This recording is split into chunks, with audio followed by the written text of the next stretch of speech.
Salut à toutes et à tous, aujourd'hui j'ai décidé de vous montrer un petit jeu de mon enfance, un jeu vidéo, avec des éléments dont on pourra discuter d'un point de vue scientifique. L'idée c'est juste de s'amuser et peut-être potentiellement d'apprendre des trucs.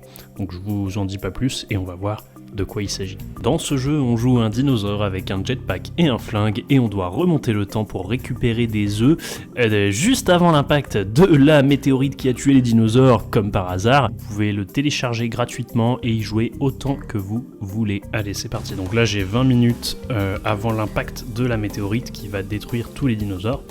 Donc là, on tombe sur un T-Rex à cette époque-là. Le T-Rex, bien sûr, il était présent.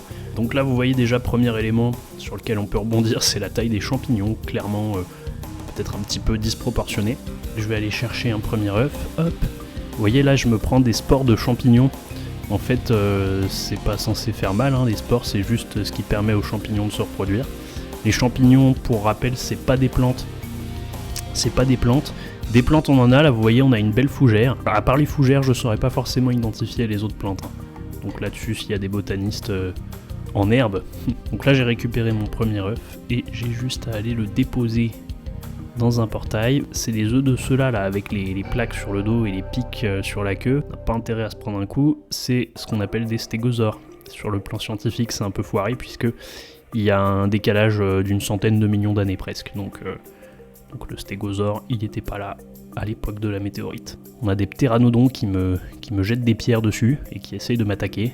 Ok, oh putain, alors ça c'est un tricératops. Le tricératops, il est sorti du buisson. Oui, ils existaient les tricératops à l'époque. Et lui, oh putain, il traverse la lave, d'accord, au calme. Au grand calme. Hop, allez, un œuf de plus. On va se prendre un petit bouclier, hop, parce que là on traverse le canyon de la mort. El canyon de la muerte. Oh putain, et là vous voyez les petits rochers qui me tombent sur la gueule. Ça vous voyez c'est des Dilophosaurus, ils me jettent du venin à la gueule.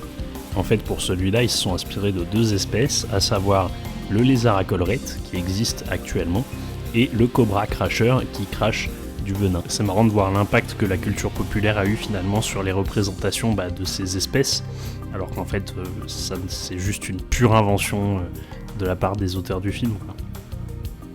Et voilà, terminé. J'espère que cette petite vidéo vous aura amusé. On se retrouve dans pas trop longtemps pour une prochaine. Salut!